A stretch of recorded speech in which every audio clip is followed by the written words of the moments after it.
where we're going to trace the dizzying, incredibly complex timeline of World War I. We're going to break down exactly how a single spark managed to ignite the entire globe, map out the major course of actions across some wildly different fronts, and finally see how this unprecedented catastrophe came to a close.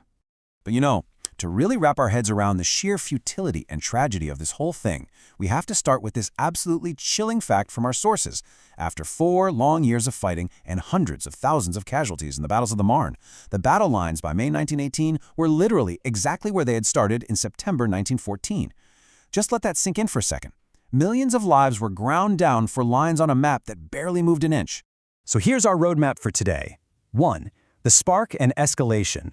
2. Stalemate on the Western Front. 3. The fluid Eastern Front. 4. Revolution and new allies. And 5. Offensives, flu, and armistice. Let's kick things off with Section 1, the spark and escalation. Even before the very first shot was fired, the core issue hanging over everything was the rapid rise of a unified Germany. Between 1890 and 1914, their economy and military just exploded. We're talking surpassing the steel output of Britain, France, and Russia combined. Contemporaries actually called this the German question. It was this deep underlying anxiety that forced all of Europe into a super delicate, highly sensitive web of secret alliances. And man, did that web unravel fast. Talk about a horrific domino effect.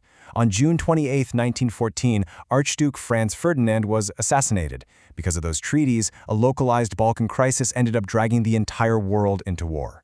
By July 28th, Austro-Hungary declares war on Serbia. A few days later, Germany turns on Russia and France. And by August 4th, as German troops crossed into Belgium, Great Britain enters the fray. 40 days. That is all it took for the world to catch fire. Now, it's really easy to get completely lost in these massive macro events, right? But behind every single troop mobilization was an actual human being. So throughout this explainer, we're going to follow the personal timeline of Isaac Rosenberg. He was a poet, essentially an everyman, whose life got completely swept up in this grand strategy. In 1914, he was just hanging out in Cape Town. By 1915, the pull of the war brought him back to England to enlist. We're going to use his journey to ground us and remind us of the real, intimate human stakes behind all these dates. Moving right along to Section 2, Stalemate on the Western Front. Just look at that staggering number, 1,152. That represents the civilian lives lost, which included 102 Americans when a German submarine sank the Cunard liner Lusitania in May 1915. So while armies were hopelessly bogged down in this static, muddy trench warfare at places like Verdun and Ypres, the war was simultaneously violently expanding its terrifying reach all across the oceans. Which brings us to Section 3, the fluid Eastern Front. Okay, so the Eastern Front was a totally different beast compared to the static trenches in France. This theater saw massive, sweeping territorial changes. Just looking at the chronology, the sheer density of it is wild. You had millions of troops constantly clashing across Poland, Galicia, and the Caucasus in these huge, continuous movements. If we lay out the data side by side, it's pretty clear why the war was fought so differently depending on where you were. In the West, advances were painfully measured in bloody yards through deep mud. But in the East, it was all about vast outflanking maneuvers across literally hundreds of miles. But hey, mobile did not mean easier. Over in the East, troops faced devastating winter campaigns, like at Sarikamis, where an entire division spent a night in the open during a minus 36-degree Fahrenheit blizzard. Absolutely brutal. To really put the sheer scale of that Eastern mobility into perspective, check out this number, 15,000. That is the square miles of territory Russia captured during the massive 1916 Brusilov offensive. It was this brilliantly vindicated, totally unorthodox attack that deprived the Central Powers of over 700,000 men in just a matter of months. But look, that tactical mobility, it came with a horrific price tag. In the deep snow of the Carpathians, troops suffered terribly. The extreme cold, severe supply shortages, and unmechanized agriculture meant that merely surviving this vast frozen terrain was almost as deadly as the enemy fire itself. Meanwhile, let's check back in on our poet Isaac Rosenberg. By 1916, he's sent deep into the western trenches in France. And by 1917, he reports sick and gets transferred to a works battalion. He's living the daily, grueling grind of survival, completely at the mercy of these emperors and generals moving lines on the maps we were just talking about. All right, on to Section 4, Revolution and New Allies. By 1917, the unimaginable pressure of the war is literally breaking nations apart, and no one felt it more violently than Russia. Starving, freezing, and suffering millions of casualties, along with literal food riots in Petrograd, Russia's autocracy finally collapsed.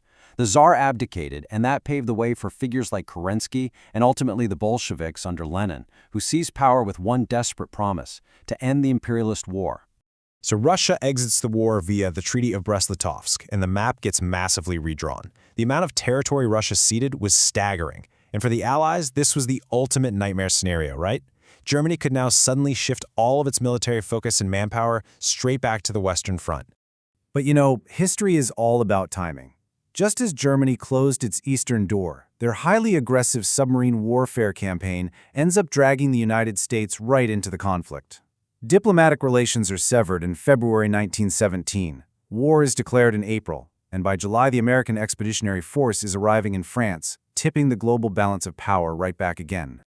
And finally, Section 5, Offensives, Flu, and Armistice.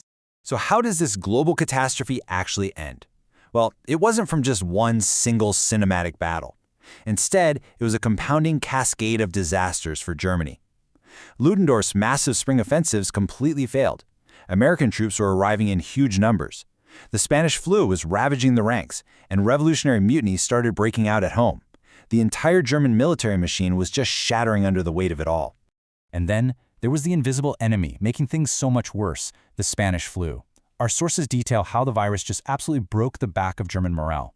Soldiers felt their superiors showed zero empathy for their suffering, which severely exacerbated class tensions within the Prussian army. Sick men were barely getting treated, and the medical services were completely overwhelmed. Tragically, the end didn't come soon enough for everyone. On April 1st, 1918, just months before the guns would finally fall silent, the war claimed the life of Isaac Rosenberg. He was killed during a routine night patrol. It was a quiet, abrupt end for our everyman, and it perfectly represents the millions of futures erased in the mud. Reeling from massive Allied counteroffensives, total internal political collapse, and naval mutinies like the one in Kiel, the German war effort completely folded. An armistice was finally signed, taking effect on the 11th hour of the 11th day of the 11th month of 1918. The active fighting of the Great War was finally over. But as we look back at the millions of lives lost, for lines on a map that, as we saw earlier, barely even moved, we're left with a pretty haunting thought. Did the subsequent peace treaties actually fix that fragile balance of power and solve the German question we talked about at the start? Or did they just ensure that the system would violently break again? It's a crucial question to ponder as you reflect on the staggering timeline we've just uncovered.